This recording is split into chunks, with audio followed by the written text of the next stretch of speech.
আল্লাহু আকবার, আল্লাহু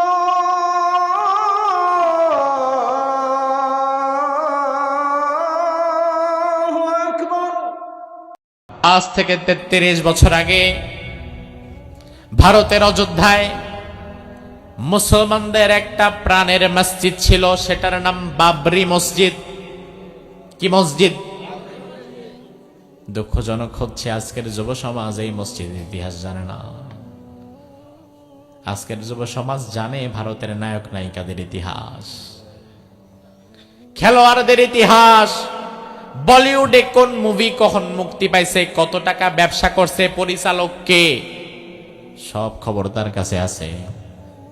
অথচ সেই ভারতে ৩৩ বছর আগে মুশরিকিনে হিন্দুস্তানিরা যে মুসলমানদের প্রাণের বাবরি মসজিদকে গুড়িয়ে দিয়েছে, এই ইতিহাস এই যুবকের মধ্যে নাই।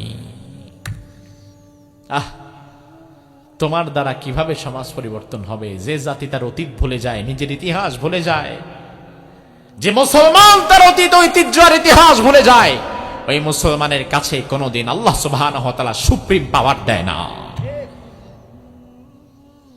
তবে আলহামদুলিল্লাহ, আমাদের আত্মতৃপ্তির বিষয় হচ্ছে ৩৩ বছর পর ভারতের মুর্শিদাবাদে নতুন ভাবে আবার বাবরি মসজিদ নির্মাণ হচ্ছে। সুবহানাল্লাহ বলবেন না? শুনেছেন, দেখেছেন কেউ? ১৫২৮ খ্রিস্টাব্দে মুঘল সাম্রাজ্যের অধিপতি সম্রাট জহিরউদ্দিন মোহাম্মদ বাবরের নেতৃত্বে ভারতের অযোধ্যায় তৈরি হয়েছিল বিশাল এক স্থাপনা, বাবরি মসজিদ। কি মসজিদ? বাবরি মসজিদ। লক্ষ লক্ষ মানুষ সেখানে একসাথে নামাজ আদায় করতে পারতেন। ৪৬৪ বছর পর ১৯৯২ সালে কিছু হিন্দু ঠাকুর নাকি স্বপ্নে দেখছে এই মসজিদের নিচে রামের জন্মস্থান ছিল, এই মসজিদের নিচে হিন্দুদের রাম মন্দির ছিল, এটা নাকি ভেঙে সম্রাট বাবর মসজিদ বানায় দিছে। ৪৬৪ বছর পরে এসে স্বপ্নে দেখছে। স্বপ্নে দেখার পরে মুশরিকিন হিন্দুস্তানেরা মিলে সেই বাবরি মসজিদকে ভেঙে টুকরা টুকরা করে দিছে। হাজার হাজার মুসলমান সামনে দাঁড়িয়েছে, গুলি করে পাখির মতো বিদায় করে দেওয়া হয়েছে। বাবরি মসজিদকে তারা টিকিয়ে রাখতে পারে নাই। আপনার বাপ চাচা যারা, তাদেরকে জিজ্ঞেস করবেন ১৯৯২ সালে সেই বাবরি মসজিদ রক্ষার জন্য বাংলাদেশে পর্যন্ত আন্দোলন হয়েছিল। বাংলাদেশে পর্যন্ত সেই বাবরি মসজিদের বিষয়ে আন্দোলন হয়েছিল, কিন্তু সে আন্দোলন সফল হতে পারেনি, বাবরি মসজিদ রক্ষা করতে পারেনি। অবশেষে সেই বাবরি মসজিদ ভেঙে চুরমাচুর করে সেখানে রাম মন্দির ঠিকই প্রতিষ্ঠা হলো।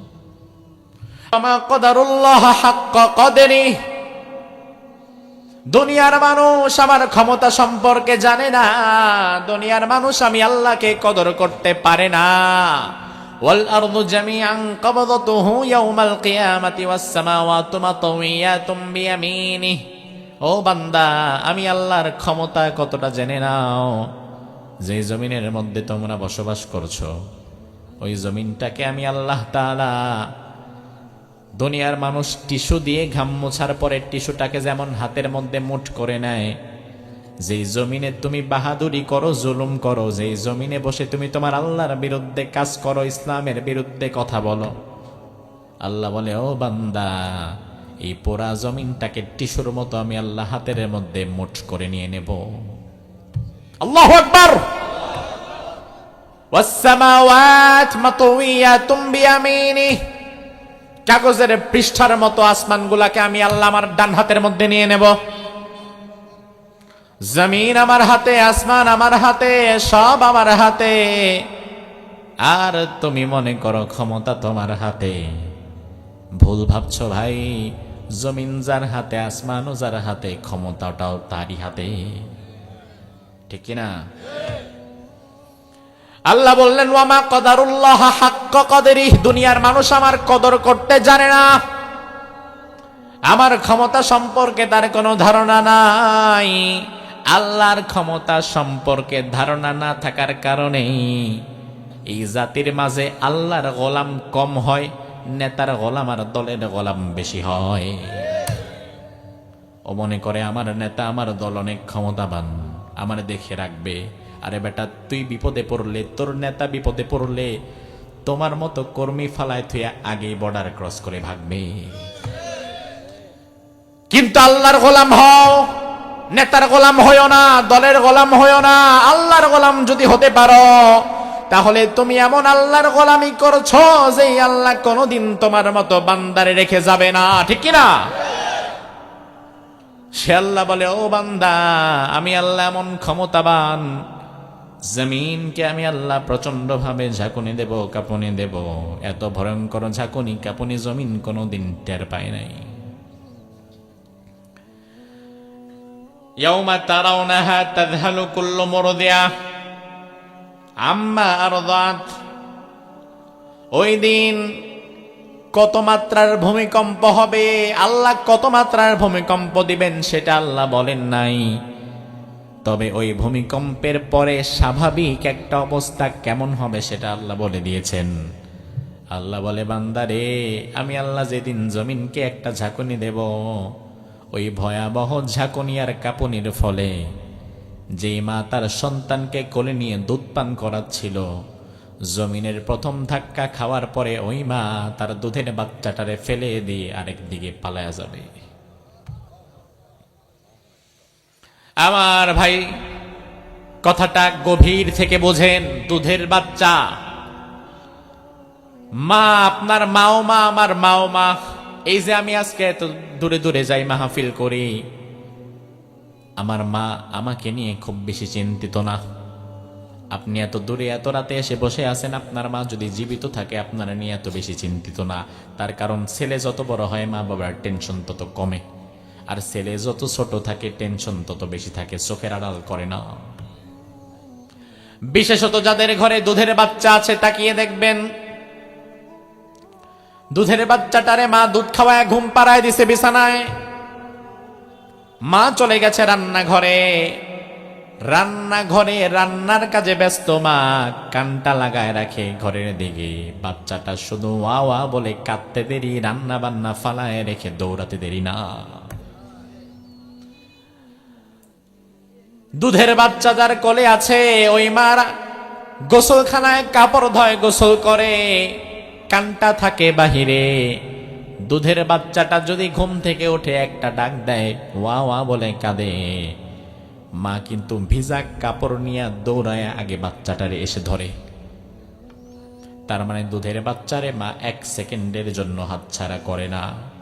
অথচ আমার আল্লাহ বলে, বান্দা, ওই প্রথম ভূমিকম্পটা এমন ভয়াবহ হবে যে মা তার দুধের বাচ্চাটাকে দুধ পান করায়, প্রথম ধাক্কার পরে ওই মা বাঁচার জন্য পাগল হয়ে যাবে, দুধের বাচ্চাটারে ফেলে দিয়ে আরেক দিকে দৌড় মারবে।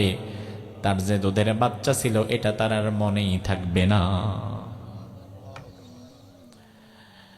আল্লাহ বললেন, শুধু এখানেই শেষ নয়, ওয়াতাযাউ কুল্লু যাতি হামলিন হামলাহা। যেই মায়েদের গর্ভে 8 মাস 9 মাস 10 মাসের বাচ্চা এখনো ডেলিভারি হয় নাই, ডাক্তার ডেট দিছে আগামী মাসে ডেলিভারি হবে, আগামী সপ্তাহে হবে, এখনো হয় নাই। আল্লাহ বলে, জমিনটাকে এত প্রচন্ড ভাবে আমি ঝাঁকুনি দেব, এত প্রচন্ড ভাবে জমিনটা ঝাঁকুনি দেব, কাঁপুনি দেব, আর্থকুইক করবে।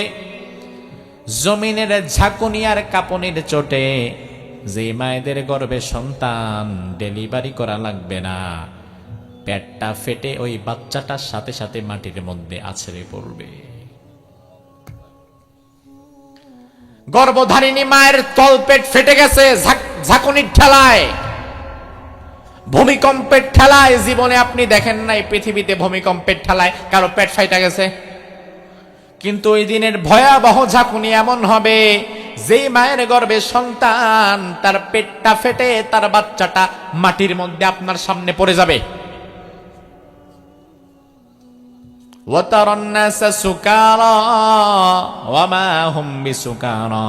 আল্লাহ বললেন, দুনিয়ার মানুষ মদ খেলে যেমন মাতাল হয়ে যায়, একজন ডানে যায় একজন বামে যায়, কোনো হোশ থাকে না।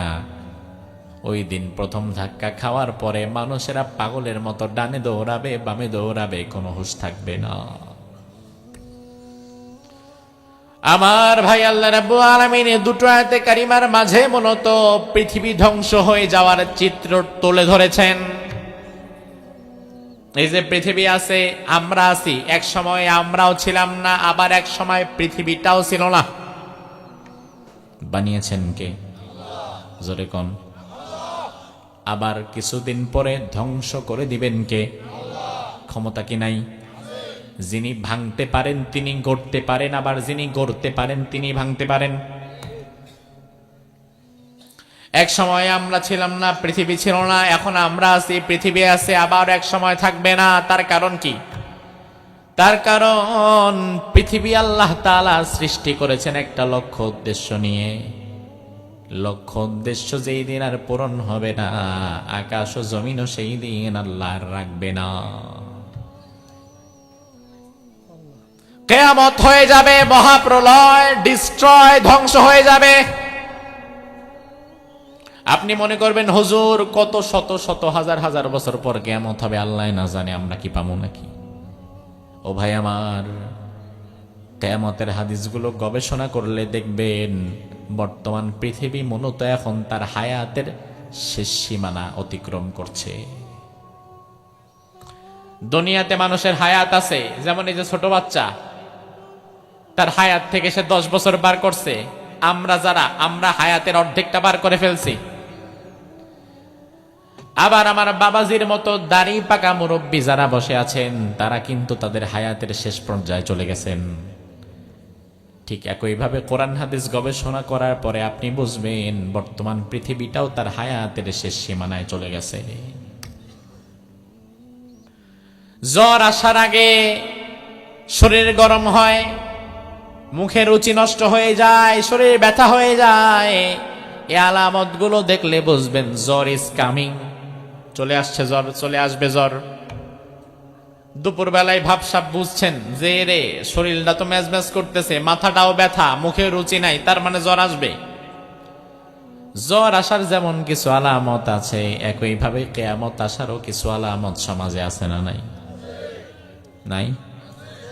বিশ্বনবীদের 1000 বছর আগে কিয়ামত হওয়ার আগে সামাজিক অবস্থা কেমন হবে সেটা হাদিসে বলে দিয়েছেন। বিশ্বনবীর একটা হাদিস থেকে আমি 4টি সামাজিক আলামত তুলে ধরব, আপনার বিবেকের কাছে প্রশ্ন রেখে যাব।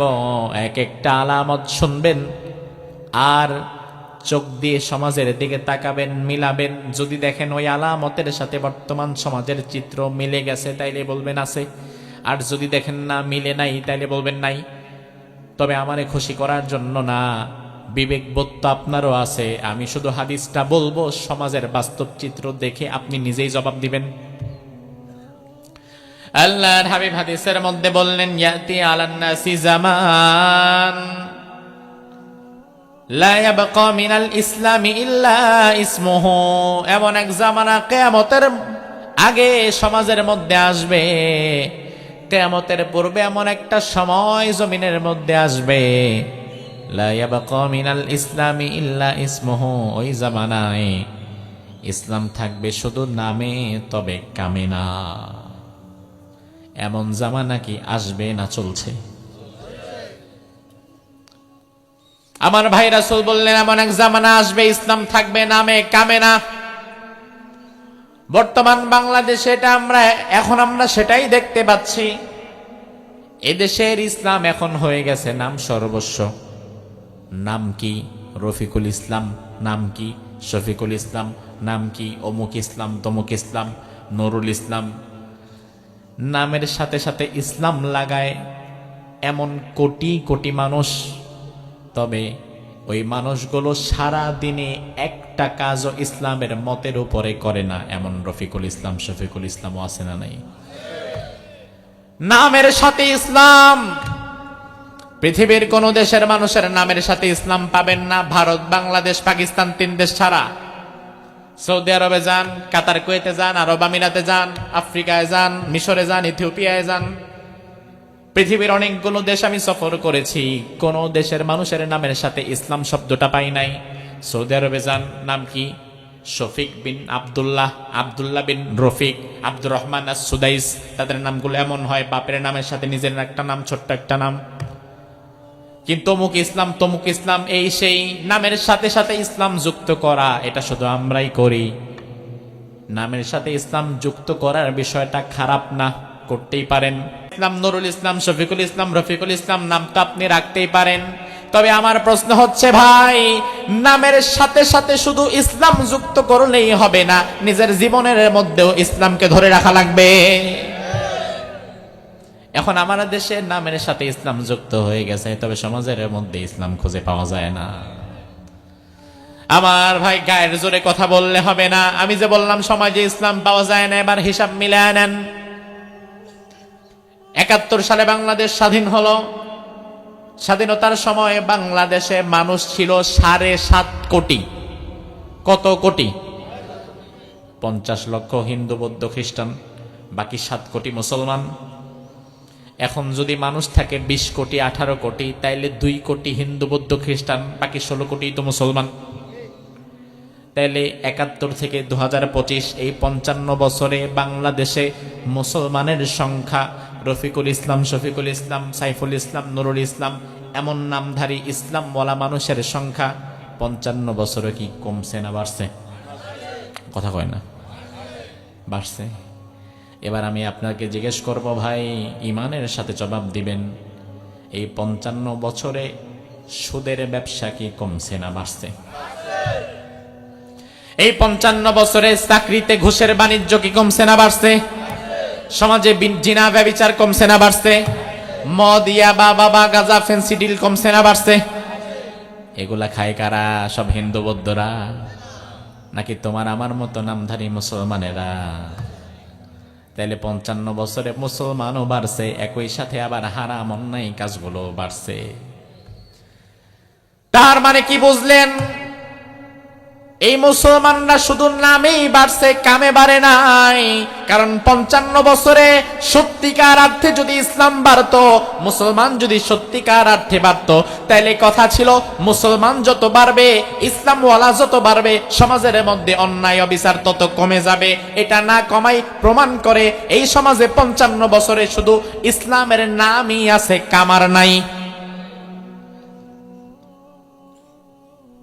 এক স্যার ক্লাসে ঢুকেছে, ছাত্রদেরকে বলল, ছাত্ররা শোনো, আজকে কঠিন কোনো পড়া নাই, আজকে একটা পরীক্ষা নেব। ব্ল্যাকবোর্ডের মধ্যে আজকে যেই ছাত্র একটা পাখির ছবি এঁকে দিতে পারবা, ওই ছাত্রটারে নগদ ৫০০ টাকা পুরস্কার করব। একজন ছাত্র হাত তুলে বলল, স্যার আমি পারি, জীবনে বহুবার পাখির ছবি আমি এঁকেছি, চিড়িয়াখানায় পাখি কয়েকবার দেখেছি, বড় বড় পাখি, আমি এঁকে দেব স্যার। ঠিক আছে, আঁকো, আসো, সামনে আসো। হাতের মধ্যে চোখ ধরায় দিছে। এবার ব্ল্যাকবোর্ডে গিয়ে ছাত্র পাখির ছবি আঁকা শুরু করেছে। স্যার বলে, দাঁড়াও, কি আঁকতেছো? কয়, স্যার পাখির ঠোঁটটা আঁকি। কয়, দরকার নাই, ঠোঁট বাদ দিয়া তুমি বাকিটা আঁকো। ছাত্র আবার ঠোঁট বাদ দিয়ে বাকিটা আঁকা শুরু করলো। স্যার আবার ডাক দিয়ে বলে, দাঁড়াও, কি আঁকবা? কয়, মাথাটা আঁকি। কয়, না, বাদ দাও, মাথা বাদ দিয়ে বাকিটা আঁকো। ছাত্র আবার আঁকা শুরু করেছে। স্যার বলে, দাঁড়াও, কি আঁকবা? কয়, স্যার পা দুইটা আঁকি। কয়, না, পাও বাদ দাও, বাকিটা আঁকো। এবার ছাত্র আবার আঁকা শুরু করেছে। স্যার বলে, দাঁড়াও, কি আঁকো? কয়, স্যার পাখির ডানা দুইটা আঁকি। কয়, না, ডানা বাদ দাও, বাকিটা আঁকো। ছাত্র কয়, স্যার এখনো কি পাখি আঁকবো? কয়, আঁকো। না করছে কে তোমারে? ছাত্র এবার বলে, স্যার সব বাদ দিলাম, এখন বাকি আছে আর পাখির লেজ। কয়, আঁকো পাখি, সমস্যা কি? ছাত্র বলে, স্যার সব বাদ দিলাম, এখন যদি শুধু লেজ আঁকতে বলেন, লেজের নাম তো পাখি না। আপনি যদি আমারে পাখি আঁকতে বলেন, পাখির ঠোঁট থেকে নিয়ে পায়ের পাতা পর্যন্ত, লেজের গোড়া পর্যন্ত সবটা আঁকা লাগবে। সবটার নামই পাখি, শুধুমাত্র লেজের নাম যেমন পাখি না, ঠিক একই ভাবে ইসলামের অর্থনীতি, সমাজনীতি, ব্যবসা নীতি, পারিবারিক নীতি, ইসলামের রাজনীতি সব বাদ দিয়া শুধুমাত্র মসজিদের মধ্যে নামাজ পড়া আর জিকির করার নাম কোনোদিন ইসলাম না। আর কত বাদ দিবেন? বাদ দিতে দিতে এই দেশে ইসলামের আছেটা কি? বাদ দিতে দিতে ওই পাখির লেজের মতো বানায় ফেলছেন মিয়া। এরপরও দাবি করেন আপনি মুসলমান। আপনি আদমশুমারিতে মুসলমান থাকতে পারেন, আল্লাহর খাতায় মুসলমান না। আমার ভাই, আল্লাহর হাবিব যে ১৫০০ বছর আগে বললেন, এমন এক জামানা আসবে লা ইয়াবকা মিনাল ইসলামি ইল্লা ইসমুহু, ইসলাম থাকবে শুধু নামে তবে কামে না। এমন জামানা কি সামনে আসবে না চলছে? ওয়ালা ইয়াবকা মিনাল কুরআনি ইল্লা রাসমুহু, বিশ্বনবী ২ নম্বরে বললেন ওই জামানায় কোরআন থাকবে শুধু নামাজের তেলাওয়াতে, সমাজে বাস্তবায়নে না। আমার ভাই, এই যে ৩০ পারা কোরআন, বাংলাদেশে এমন কোন মহল্লা পাড়া পাওয়া যাবে না, আমার তো বিশ্বাস বর্তমানে এমন কোন ঘরও পাওয়া যাবে না যে ঘরে একটা কোরআন শরীফ নাই। যদিও আপনি পড়েন না, একবারে মানজামাইরা গিলাফ দিয়ে পেঁচায়া রাইখা দেন সাঙ্গের উপরে, শুধুমাত্র রোজার সময় নামাইতে গিয়ে দেখেন ধুলা টুলা পইরা ভিতরে আবার ইন্দুরে কাইটাও ফেলাইছে। এছাড়া সারা বছর কোরআনের খবর থাকে না। অথচ কোরআন শুধুমাত্র বছরে রোজার সময় তারাবিতে পড়ার জন্য না, সারা জীবনের জন্য। এই যে ৩০ পারা কোরআন আমাদের কাছে আছে, ১৫০০ বছর আগে রাসূলুল্লাহর জামানায় ৩০ পারাই ছিল নাকি কিছু বেশি ছিল? ৩৫-৪০ পারা। কত পারা? জোরে কোন। এখন আছে কত পারা? বিশ্বনবী মদিনা শাসন করেছিলেন, এই কোরআন দিয়ে রাসূল কিন্তু মসজিদে নববীতে নামাজ পড়াতেন, আপনার ইমাম সাহেব যেমন পড়ায়। আবার রাসূল যখন সমাজে এসে বিচার করতেন তখন কিন্তু কোরআন দিয়েই করতেন। আবার রাসূল যখন মদিনা পরিচালনা করতেন তখন কোরআন দিয়েই করতেন। এখন আপনি রাসূলের উম্মত, রাসূলকে অনুসরণ করে মসজিদে আপনি নামাজ পড়ান কোরআন দিয়ে, তবে সমাজের বিচার ফয়সালা আপনি কোরআন দিয়ে করেন না। রাষ্ট্র পরিচালনা, সমাজ ব্যবস্থার পরিচালনাও আপনি কোরআন দিয়ে করেন না, করতে চানও না। আপনার মনে হতে পারে হুজুর ১৫০০ বছর আগের কোরআন কি এখনো চলে নাকি সমাজে? কেন চলবে না? কেন চলবে না ভাই? কারণ কোরআন আল্লাহ রাব্বুল আলামিন এমন ভাবে বানিয়েছেন, পৃথিবী যতদিন থাকবে কোরআনের কার্যকারিতাও ততদিন থাকবে। ঠিক না বেঠিক? অনেক আতেল সুশীল বুদ্ধিজীবীরা বলে ১৫০০ বছর আগের কিতাব এখন তো আর সমাজে চলবে না, এখন আমাদের আধুনিক আইন লাগবে।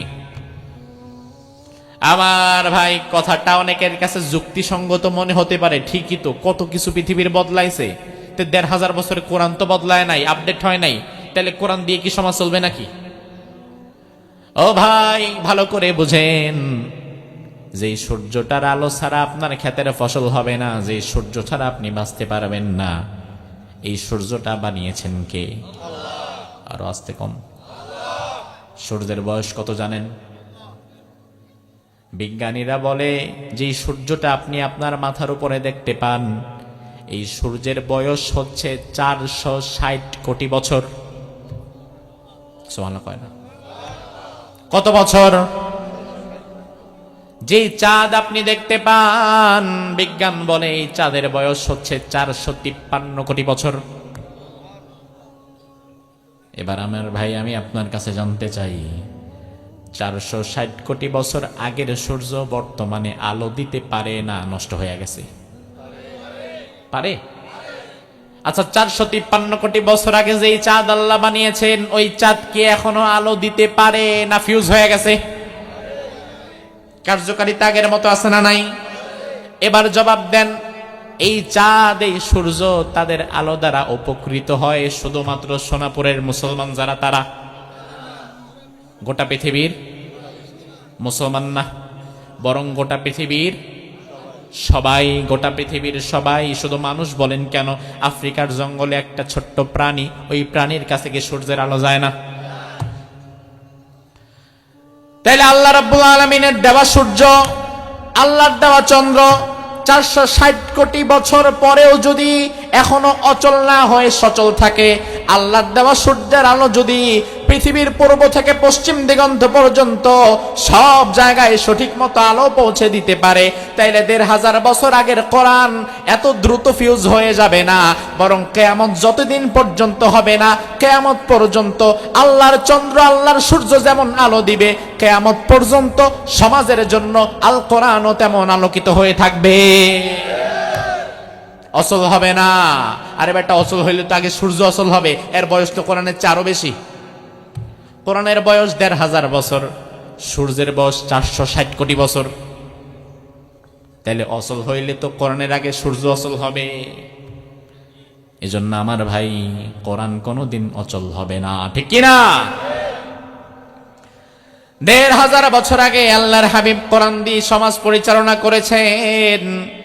আবু বকর, ওমর, ওসমান, আলী রিদওয়ানুল্লাহি আলাইহিম আজমাইন, তারা যখন খলিফা ছিলেন তারা তাদের রাজ্য পরিচালনা করেছেন, সংবিধান ছিল কোরআন।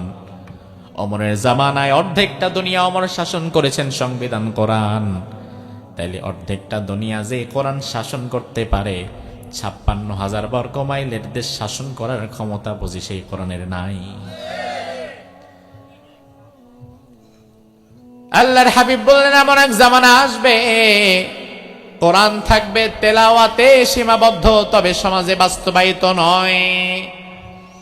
৩ নাম্বার, মাসাজিদুহুম আমিরাতুন ওয়া হিয়া খারাবুম মিনাল হুদা। ওই জামানায় মসজিদগুলো থাকবে লোকে লোকারণ্য, চাকচিক্যময়, তবে হেদায়েত থাকবে না। আমার ভাই, আল্লাহর হাবিব বললেন, এমন এক জামানা আসবে মসজিদ ভর্তি মুসল্লি থাকবে, ইমানদার খুঁজে পাওয়া যাবে না। মাসাজিদুহুম আমিরাতুন ওয়া হিয়া খারাবুম মিনাল হুদা। মসজিদ থাকবে চাকচিক্যময়, মার্বেল পাথরওয়ালা, টাইলসওয়ালা, এসিওয়ালা। আজ থেকে ৩০ বছর আগে লক্ষ্মীপুরে একটা মসজিদে খুঁজে পাইতেন না যে মসজিদটা এসিওয়ালা। এখন গ্রামে গঞ্জের যেই মসজিদে ১০ জন মানুষও শুক্রবারে আসে না, যেই মসজিদে ফজরে ৫ জন হয় না, এমন গ্রামের মসজিদের মধ্যেও এসি ঢুকে গেছে। এসি লাগান, টাইলস করেন, বিষয়টা খারাপ না, অবশ্যই ভালো, করতেই পারেন টাকা থাকলে। তবে আল্লাহর হাবিব বললেন, মসজিদ হবে চাকচিক্যময়, তবে হেদায়েত থাকবে না। তার কারণ কি? তার কারণ মসজিদে এসি আছে, টাইলস আছে, সব আছে, কিন্তু হক কথা নাই। কারণ ইমাম সাহেব হক কথা বলবে কেমনে? হক কথা বললে তো ইমামের ইমামতি টিকে না। ইমাম হক কথা বলবে জুমার দিন সুদের বিরুদ্ধে, তাকায় দেখে সভাপতি নিজেই সুদখোর। ঘুষের বিরুদ্ধে কথা বলবে, সেক্রেটারি ঘুষখোর। বেপর্দার বিরুদ্ধে কথা বলবে, ক্যাশিয়ারের মেয়েটা বেপর্দায় ঘুরে। যাবে কই বেচারা? সব বাদ দিয়া খালি কবরের নিচে ঢুকে, আর কোনো ওয়াজ খুঁজে পায় না। তার সামনে সমাজে অন্যায় হয়, জুলুম হয়, একটা বিষয়ে কথা বলার মতো অধিকার তখন আর নাই। তাইলে যেই মসজিদে হক কথা নাই, বুঝতে হবে ওই মসজিদে হেদায়েত নাই। কথা কি ঠিক কিনা? তাইলে আল্লাহর হাবিব যে বললেন, এমন জামানা আসবে মসজিদ থাকবে চাকচিক্যময়, তবে হেদায়েত নাই, হক কথা নাই। এমন জামানা কি আসবে না এসেছে? বিশ্বনবী ৪ নম্বরে বললেন, উলামাউহুম শাররুম মিন তাহতি আদিমিস সামাই মিন ইনদিহিম তাখরুজুল ফিতনাতু ওয়া ফীহিম তাউদ। শেষ জামানায় কিছু ফিতনাবাজ আলেম বের হবে, উম্মার ঐক্য নষ্ট করবে, বৃহত্তর ইসলামের ঐক্য নষ্ট করে সামান্য স্বার্থ হাসিলের জন্য আরেক জায়গায় গিয়ে গোলামি করবে। এমন জামানা আসবে, আকাশের নিচে জমিনের উপরে কিছু ওলামায়ে কেরাম থাকবে নিকৃষ্ট, 2 পয়সার জন্য যারা চাটুকারিতা করবে।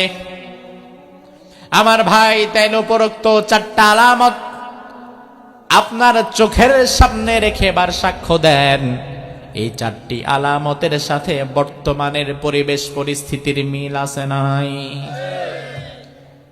তেমন আলামতগুলো যখন সমাজের মধ্যে প্রকাশ পাবে, ইমানদার কমতে থাকবে, কাগজে কলমে ইমানদার বাড়বে, তবে আল্লাহর খাতায় ইমানদার কমবে। আল্লাহ রাব্বুল আলামিন তখন আর এই পৃথিবী টিকিয়ে রাখতে চাইবেন না, কারণ ইমানদারের জন্য পৃথিবী টিকে আছে। ইমানদার নাই, পৃথিবী থাকার কোনো দরকারও আর। এই যে সুন্দর মাহফিল, চেয়ার, অতিথি, বক্তা, মেহমান বৃন্দ, শ্রোতা, লাইট, মাইক, সামিয়ানা, কত সুন্দর পরিবেশ। আর কয়েক মিনিট পরে মোনাজাত হবে, আমি চলে যাব, আপনারাও উঠে চলে যাবেন। এরপরে দেখবেন ডেকোরেটরের ছেলেটা লাইট খুলতেছে, সামিয়ানার দড়ি খুলতেছে, বাঁশ খুলতেছে। আপনি দৌড়ায় এসে বললেন, ভাই ভাই করো কি? এত সুন্দর সামিয়ানা, সুন্দর লাইটিং, মাইকিং, কত সুন্দর পরিবেশ, খোলার কোনো দরকার নাই ভাই, রেখে দাও। ডেকোরেটরের ছেলেটা তখন মুস্কি হাসি দিয়া বলবে, আরে পাগল, যাদের জন্য এত সুন্দর আয়োজন তারাই যেহেতু আর নাই, এত সুন্দর সামিয়ানা রেখেও আর কোনো লাভ নাই।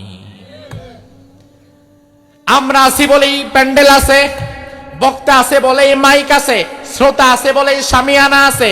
বক্তা নাই, শ্রোতা নাই, কেউ নাই, মাইকও নাই, লাইটও নাই, প্যান্ডেলও নাই। ঠিক একই ভাবে ইমানদার আছে বলেই দুনিয়া টিকে আছে। ইমানদার যেদিন নাই, দুনিয়াটা টিকায় রাখার কোনো দরকার আল্লাহর আর। আমার ভাই জন্য আল্লাহর হাবিব হাদিসের মধ্যে বললেন, লা তাকুমুস সাআহ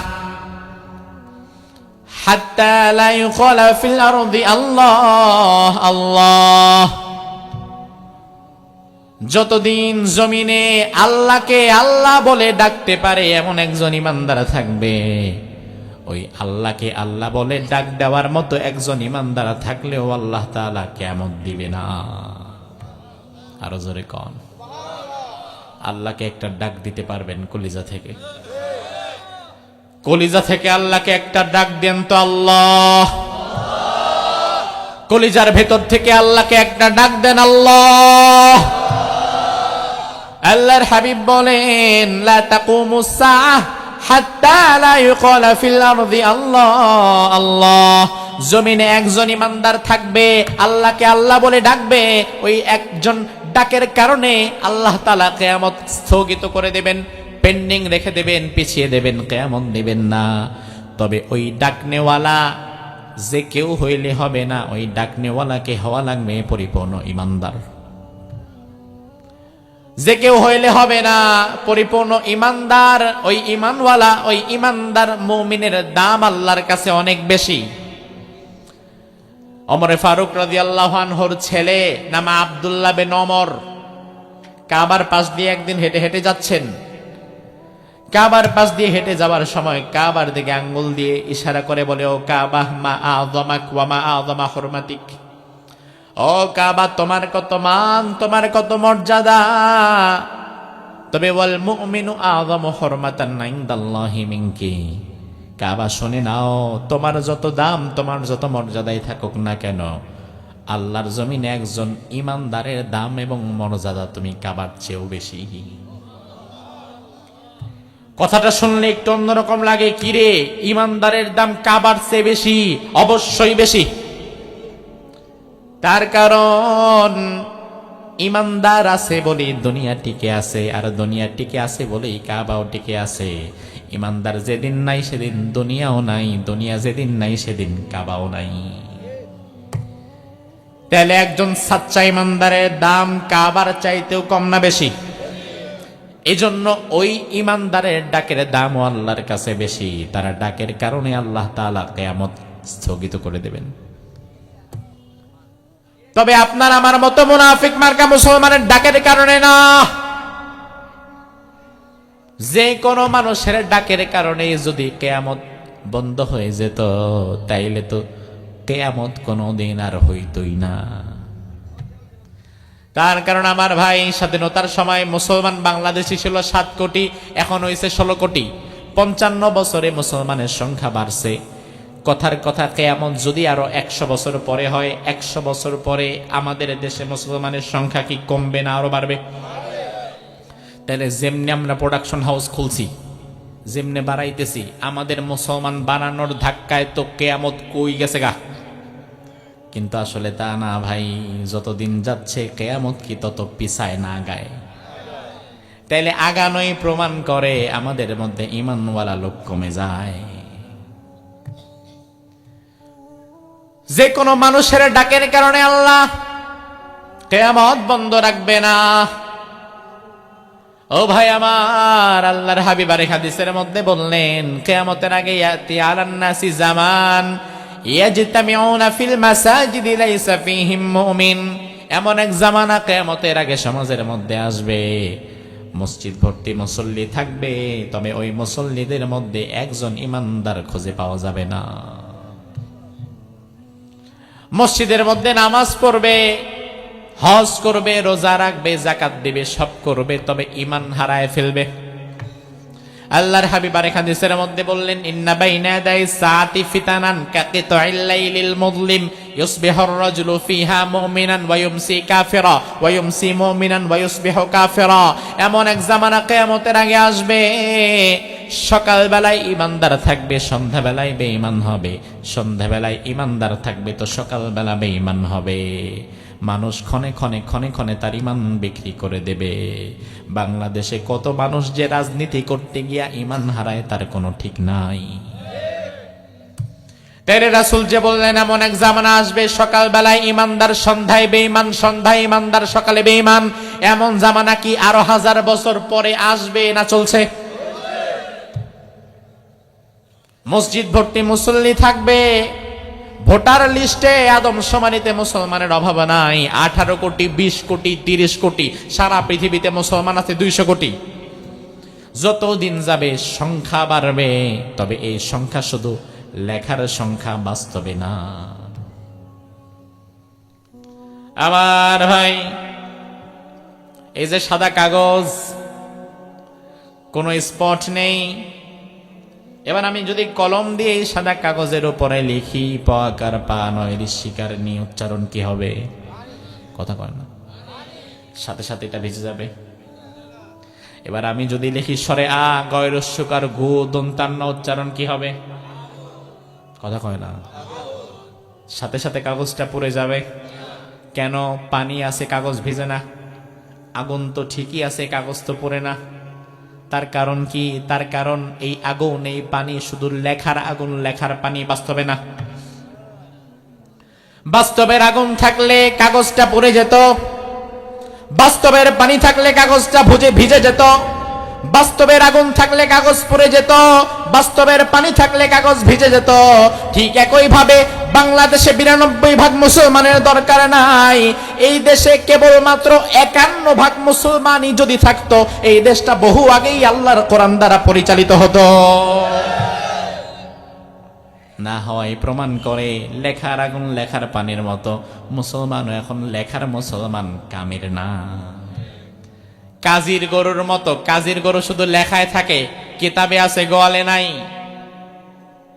লেখায় আছে আমার কাছে 500 গরু আছে, যদি কয় হুজুর কই দেখি, না দেখানো যাবে না, এটা শুধু লেখাই আছে, আমার কাছে আসলে নাই। আমার গোয়াল খালি, তবে আমার কাছে লেখা আছে 500 গরু আছে। মুসলমান এখন তেমন হয়ে গেছে, নামের সাথে ধর্মের জায়গায় ইসলাম যুক্ত করে, তবে ব্যক্তি জীবন, পারিবারিক জীবন, সামাজিক জীবন, ব্যবসায়িক জীবন, রাজনৈতিক জীবন, কোন জায়গায় সে তার ইসলামটাকে ঢুকায় না। এভাবে করে যখন ইসলাম কমতে থাকবে, প্রকৃত মুসলমান যখন কমে যাবে, শুধুমাত্র নামধারী মুসলমানের জন্য আল্লাহ পৃথিবীটা টিকিয়ে রাখবেন না। পৃথিবীটা টিকে আছে আসল মুসলমানের জন্য। এখনো যেহেতু পৃথিবী টিকে আছে, তাইলে বোঝা লাগবে এখনো আল্লাহর জমিনে কিছু সাচ্চা প্রকৃত ইমানদার বান্দাও। আল্লাহর হাবিব বলেন, ইন্নাল্লাহা ইয়াবাতু রিহাম মিনাল ইয়ামান আল-ইয়ানা মিনাল হারির। আল্লাহ রাব্বুল আলামিন ওই মুহূর্তে ইয়ামান দেশ থেকে একটা মৃদু বাতাস পাঠাবেন। কোন দেশ? কথা কয় না, ইন্ডিয়া থেকে নাকি? ইয়ামান দেশ থেকে একটা মৃদু বাতাস পাঠাবেন। ওই বাতাসটা মিন মাশারিকিল আরদ ইলা মাগারিবিহা, পৃথিবীর পূর্ব দিগন্ত হতে পশ্চিম দিগন্ত পর্যন্ত একটা রাউন্ড দেবে, একবার ঘুরবে। আপনার শরীরে, আমার শরীরে, সবার শরীরে ওই বাতাসটা লাগবে। তবে আমরা যারা প্রকৃত ইমানদার হতে পারি নাই, আমাদের ওই বাতাসে কোনো কাজ হবে না। শুধুমাত্র যারা প্রকৃত ইমানদার মুমিন, ওই বাতাসটা তাদের বুকের সাথে লাগার সাথে সাথে আসানির সাথে সহজতার সাথে ঈমানের সাথে তাদের রূহটা কবজ হয়ে যাবে। বাতাসটা লাগার সাথে সাথে একদিনে গোটা পৃথিবীর আসল ইমানদার, প্রকৃত ইমানদার যারা, তারা সবাই দুনিয়া থেকে বিদায় নিয়ে নেবে। ওই মুহূর্তে পৃথিবীতে শত শত কোটি মানুষ, শত শত কোটি মুসলমান সবাই থাকবে, কিন্তু প্রকৃত ইমানদারদেরকে আল্লাহ আগে আগে তুলে নেবেন। এরপরে আল্লাহ রাব্বুল আলামিন ইসরাফিলকে বলবেন, ইসরাফিল, দুনিয়া ধ্বংসের জন্য তোমার হাতে একটা যন্ত্র দেওয়া আছে, একটা সিংহা দেওয়া আছে, বাঁশি দেওয়া আছে। খেলা শেষ হলে রেফারি যেমন বাঁশি ফু দিয়ে সব সমাপ্ত করে দেয়, দুনিয়ার খেলা শেষ, এবারে তুমি তোমার বাঁশিটা দাও। আর আমার কোন ইমানদার নাই, দুনিয়ার টিকায় রাখার কোন দরকার আমি আল্লাহর এখন আর নাই। ইসরাফিলকে আল্লাহ বলবেন, বাঁশি ফু দিয়ে দাও। গোটা পৃথিবী ধ্বংসের জন্য ইসরাফিল আলাইহিস সালাম বাঁশির মধ্যে ফু দিবেন মোট 3 বার। কয়বার? 3 বার। নাফখাতুল ফাজা, নাফখাতুস সাক, নাফখাতুল কিয়ামা, বিভৎসতার ফুৎকার, মৃত্যুর ফুৎকার, আল্লাহর সামনে দাঁড়িয়ে যাওয়ার ফুৎকার। ইসরাফিল আলাইহিস সালামকে আল্লাহ বলবেন, 1 নাম্বার ফু দিয়ে দাও। 1 নাম্বার ফুয়ের নাম নাফখাতুল ফাজা, বিভৎসতার ফুৎকার। ইসরাফিল আলাইহিস সালাম প্রথম ফু যখন দিবে, আমার আল্লাহ কোরআনের মধ্যে বললেন, ইদা জুলজিলাতিল আরদু জিলজালাহা ওয়া আখরাজাতিল আরদু আসকালাহা ওয়া ক্বালাল ইনসানু মা লাহা ইয়াওমাইযিন তুহাদ্দিসু আখবারাহা। ইদা জুলজিলাতিল আরদু জিলজালাহা, জমিনটা প্রচন্ড ভাবে কেঁপে উঠবে। হঠাৎ করে জমিন এত প্রচন্ড ভাবে ঝাঁকুনি দেবে, আমরা মনে করি হাজার হাজার বছর পরে কিয়ামত হবে। কবে হবে আমি জানি না আমার ভাই। কিয়ামত আসলে কবে হবে এটা এক আল্লাহ ছাড়া আর কেউ কথা কয় না। বিশ্বনবীকে সাহাবায়ে কেরাম প্রশ্ন করলেন, ইয়া রাসূলুল্লাহ মাতাসা, কিয়ামত কবে হবে? রাসূল বললেন, কিয়ামত কবে হবে এটা তুমিও যেমন জানো না, আমি নবীও জানি না, এটা শুধু একজন জানেন, তিনি কে? তবে হ্যাঁ, বিশ্বনবী বলে গেলেন কিয়ামত হবে যে কোনো একটা শুক্রবারে। কি বারে? কথা কোন? তাইলে অন্তত এতটুকু নিশ্চিত, কিয়ামত শনি রবিবারে কয় না, কিয়ামত হবে কি বারে? শুক্রবারে। আল্লাহর হাবিব বললেন কিয়ামত হবে শুক্রবারে আসরের সময়। আপনি মনে করলেন কবে হবে, কোন শুক্রবারে হবে, আমি হয়তো থাকবো না। আরে ভাই, কিছুদিন আগে যে ভূমিকম্পটা হয়েছে ওইটাও কিন্তু এক শুক্রবারই হয়েছে। আপনারা টেরও পাবেন না, কারণ আল্লাহ বললেন, মা ইয়ানজুরুনা ইল্লা সাইহাতাও ওয়াহিদাতান তাখুযুহুম ওয়া হুম ইয়াখিসসিমুন। দুনিয়ার মানুষ বাজার ঘাট করবে, বাকবিতণ্ডায় লিপ্ত থাকবে, কেউ টেরই পাবে না কিয়ামত। আল্লাহর হাবিব বললেন, বাজারে যাবে মানুষ, একসাথে বসে চা খাবে, গল্প করবে, চা খেয়ে গল্প করা শেষ, পকেটের মধ্যে হাত ঢুকাবে চায়ের বিল দেওয়ার জন্য, বিল দিতে দিতে দেখবে পাশে ফু হয়ে গেছে, এখনই কিয়ামত। আপনি ভাবতেও পারবেন না যে আজকেই কিয়ামতটা হবে। যদি ভাবতে পারতেন তাহলে কোনোদিন ওই দিন ঘর থেকে বেরোইতেন না। আমি যদি জানতাম আজকে আমার মৃত্যু হবে, আমি জীবনে কোনোদিন আপনাদের মাহফিলে আসতাম, 1 কোটি টাকা দিলেও আসতাম। কারণ মানুষ মৃত্যুর দিনটা অন্তত নিজের পরিবারের সাথে থাকবে, ঘর থেকে বেরোবে না। আপনি যদি জানেন কোন শুক্রবারে কিয়ামত, তাইলে ওই শুক্রবারে জীবনে কোনোদিন আপনি চায়ের দোকানে আড্ডা মারবেন? আল্লাহর হাবিব বলেন, মানুষ বাজার করবে, বাজার করে মূল্য পরিশোধ করতে যাবে, মূল্য দিয়ে পরিশোধ করার আগেই দেখবে কিয়ামত হয়ে গেছে। ঘরের মধ্যে ভাত মাখালেন, লোকমাটা নিলেন, ঝোল দিয়ে আলু দিয়ে গোশত দিয়ে সুন্দর করে মাখালেন এবং মুখের মধ্যে তুলবেন। লোকমাটা সুন্দর করে মেখে মুখের কাছে নিয়েছেন আর দেখলেন বাসি ফু হয়ে গেছে। এই লোকমাটা মুখের মধ্যে নেওয়ার মতো সময় আর নাই। হঠাৎ করে বাসি ফু হয়ে যাবে।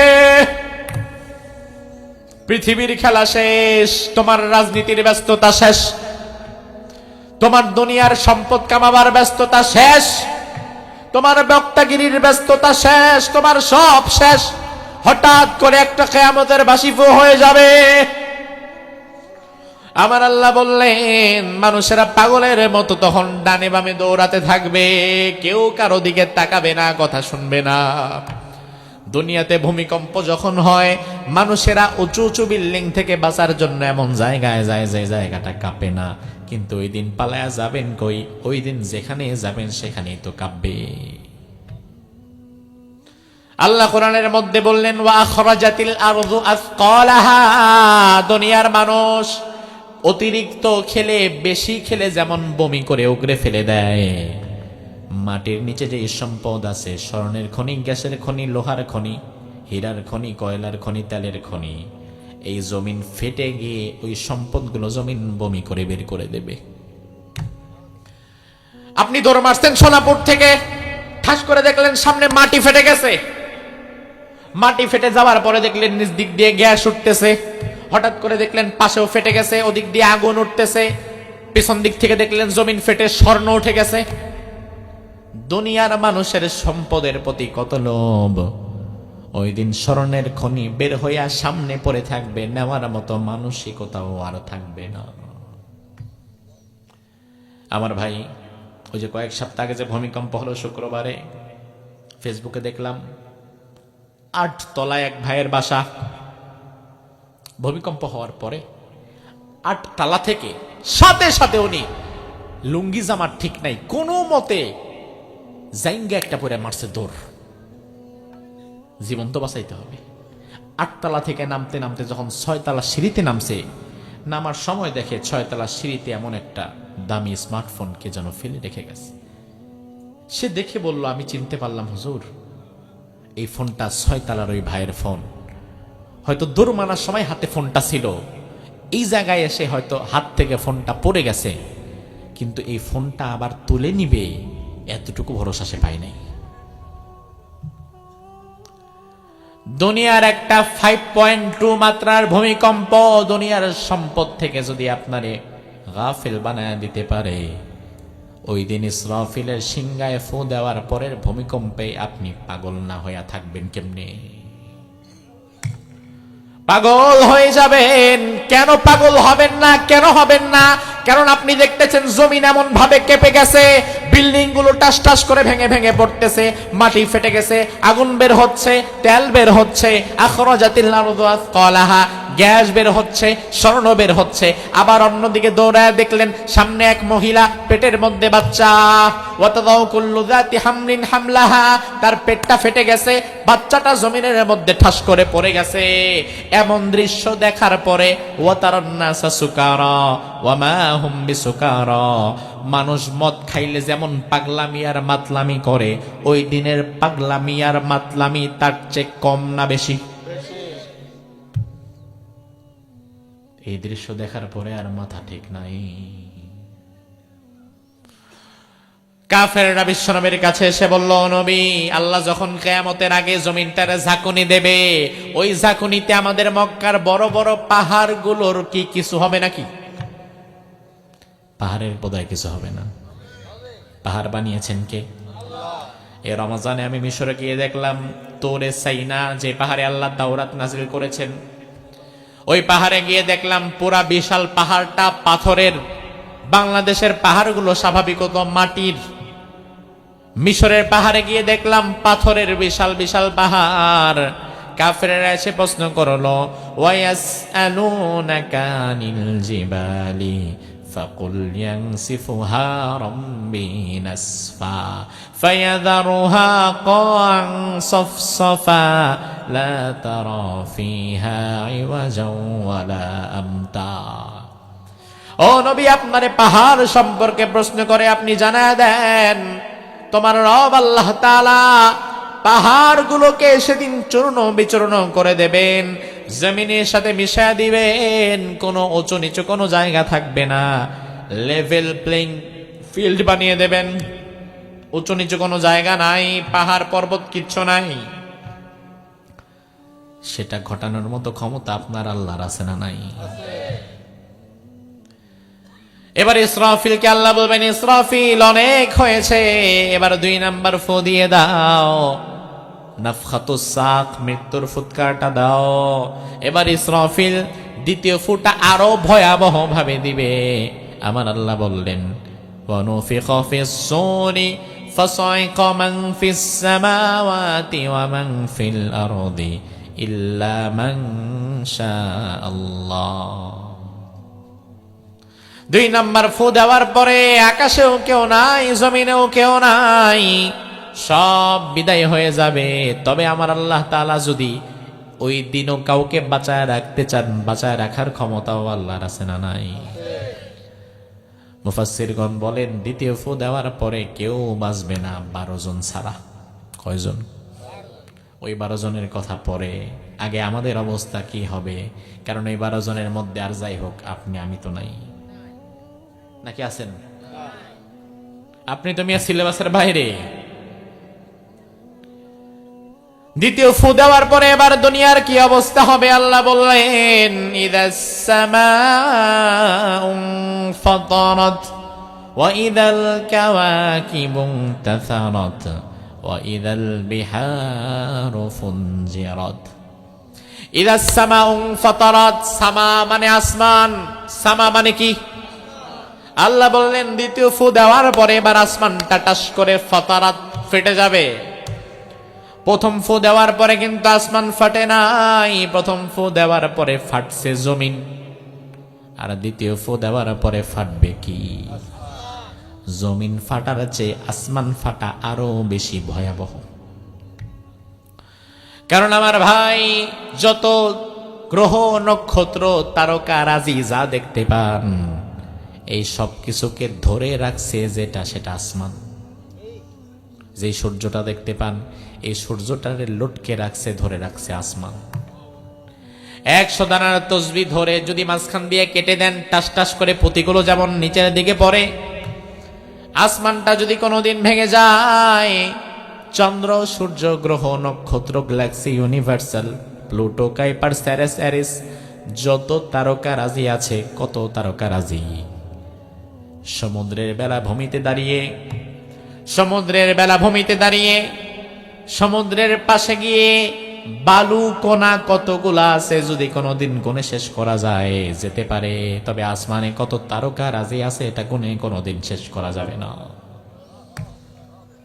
কক্সবাজারে যাওয়ার পরে আপনি যদি চিন্তা করেন যত বালি আছে, যত বালু আছে সমুদ্রের পারে, সব বালুগুলো আমি একটা একটা করে গুনবো, গুনতে গুনতে গুনতে গুনতে হাজার কোটি কোটি বছর যদি পার করে দেন, কোনোদিন যদি কক্সবাজারের সব বালুগুলো গুনতে পারেন, কিন্তু আসমানে কত তারকা রাজি আছে এটা কোনোদিন গুনতে পারবেন না।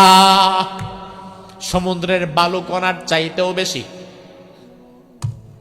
আমার ভাই, পৃথিবী ধ্বংস হওয়ার জন্য সব তারকারাজির আমাদের মাথার উপরে পড়া দরকার নাই, শুধুমাত্র সূর্য নামক নক্ষত্রটাই যদি পরে, ওইটা রাখার জায়গায় তো দুনিয়াতে নাই।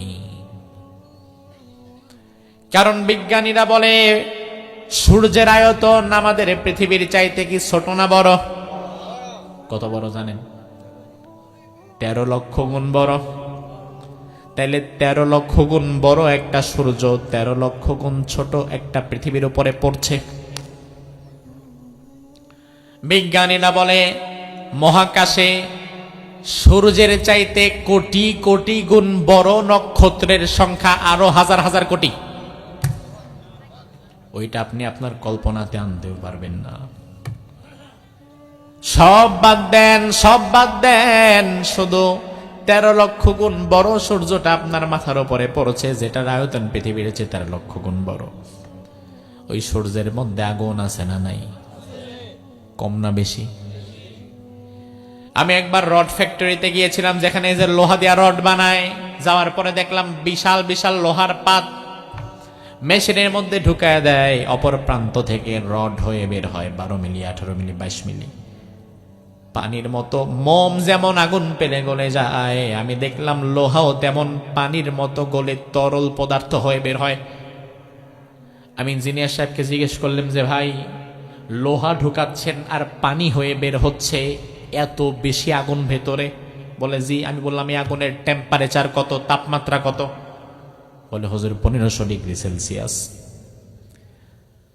মাত্র 1500 ডিগ্রি সেলসিয়াস তাপমাত্রায় লোহা পানি হয়ে যায়, লোহা লোহা পানি হয় পানি। আর সূর্যের মধ্যে তাপমাত্রা আছে 1,40,00,000 ডিগ্রি সেলসিয়াস। 1500 ডিগ্রিতে যদি লোহা পানি হয়, তাহলে 1,40,00,000 ডিগ্রি সেলসিয়াসে তোমার কি হবে? ওই সূর্যটা ভেঙে মাথার উপরে পড়বে, বাঁচাবার কেউ নাই, সব একাকার মেসাকার হয়ে যাবে, মরে যাবে। আমার আল্লাহ বললেন, আমি আল্লাহ তাআলা ওই দিনও 12 জন বাঁচায় রাখবো। কয়জন? এই 12 জন, 8 জন হচ্ছে হামিলুল আরশ, আরশ বহনকারী 8 জন ফেরেশতা, আর 4 জন হচ্ছে ইসরাফিল, মিকাইল, আজরাইল আর জিবরাইল। আল্লাহ বলবেন, মালাকুল মউত আরশ বহনকারী 8 জনের জান কবজ করে নাও। মালাকুল মউত আরশ বহনকারী 8 জনের জান কবজ করে নেবে। এখন বাকি আছে আর কয়জন? কথা কোন? এবার আল্লাহ বলবেন, মালাকুল মউত তুমি তোমার বাকি 3 সাথীর জান কবজ করে নাও। মালাকুল মউত বাকি 3 জনের জানও কবজ করবে। এবার আল্লাহ বলবেন, মালাকুল মউত তুমি মরে যাও। মালাকুল মউত সেই দিন মৃত্যুর জন্য বারবার চেষ্টা করবে, হাতটা কলিজার ভেতরে ঢুকায় দিবে, প্রচন্ড যন্ত্রণা হবে, কষ্ট হবে, তবে জান কবজ হয় না। জিহ্বাটা টেনে টেনে ছিঁড়ে একেবারে নাভি পর্যন্ত ঝোলায় ফেলবে, তবে মৃত্যু হয় না। আল্লাহর কাছে গিয়ে মালাকুল মউত বলবে, আয় আল্লাহ, মৃত্যু যে এত যন্ত্রণার, এত কঠিন, এটা যদি জানতাম জীবনে কোনোদিন এই দায়িত্বটাই নিতাম না। এবার আল্লাহ বলবে, মালাকুল মাউত মুতিয়া মালাকাল মাউত তুমি মরে যাও, মুত, মরে যা। মালাকুল মউত মরে যাবে। তাফসিরে জালালাইন প্রণেতা বলেন, বাইনান নাফখাতাইনি 40 সানা, 2 ফুৎকারের মাঝে 40 বছরের গ্যাপ আল্লাহ দিবেন, 40 বছরের বিরতি। কয় বছর? এই 40 বছরে আপনি আছেন?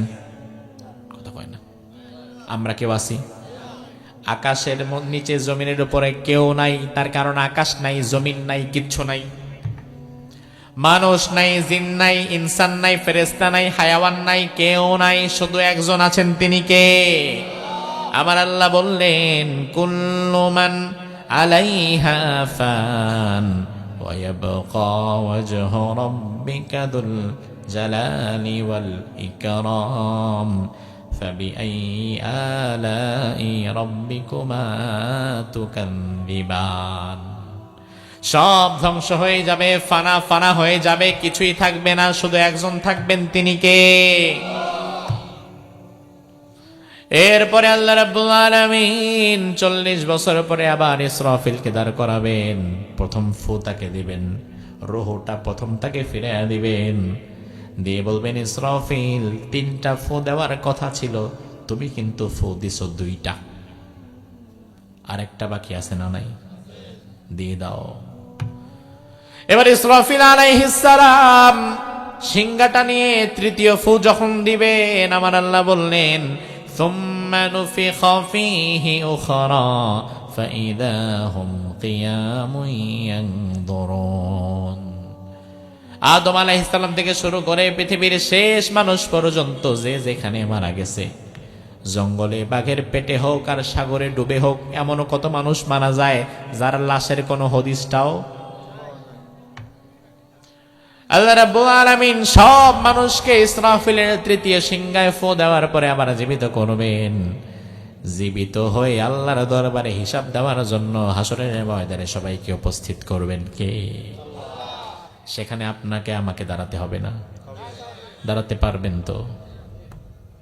আল্লাহর দরবারে হিসাব দেওয়ার জন্য প্রস্তুত থাকেন। রাজনীতি করবেন তবে জবাবদিহিতা ভুলে যায়েন না। ব্যবসা করবেন জবাবদিহিতার চিন্তা মাথায় রাখবেন। পরিবার চালাবেন জবাবদিহিতার চিন্তা মাথায় রাখবেন। রাজনীতি করবেন জবাবদিহিতার চিন্তা মাথায় রেখে তারপরেই করবেন। জবাবদিহিতার চিন্তা মাথায় রেখে যে ব্যবসা করে তার ব্যবসায় সুদ ঢুকতে পারে না। জবাবদিহিতার চিন্তা মাথায় রেখে যে রাজনীতি করে তার রাজনীতির মধ্যে সাদাবাজিও থাকতে পারে না। জবাবদিহিতার চিন্তা মাথায় রেখে, সেন্স অফ অ্যাকাউন্টেবিলিটিকে মাথায় রেখে এরপরে কাজ করবেন। কারণ কিয়ামত কবে হবে, কখন হবে আমরা কেউ জানি না। তবে যখন হবে তখন ঈমান এনে তওবা করেও আর কোনো লাভ নাই। তবে এই মুহূর্তে আমরা যদি ঈমান নতুন করে আনি, আবার তওবা করে অতীতের ভুল থেকে ক্ষমা চাই, তাইলে ক্ষমা পাওয়ার একটা সুযোগ আছে না নাই? আল্লাহ সুবহানাহু ওয়া তাআলা কোরআন এবং সুন্নাহর আলোকে যে আলোচনাটুকু হলো এর উপরে আমাদের আমল করার তৌফিক দান করুক। আমরা বলি আমিন।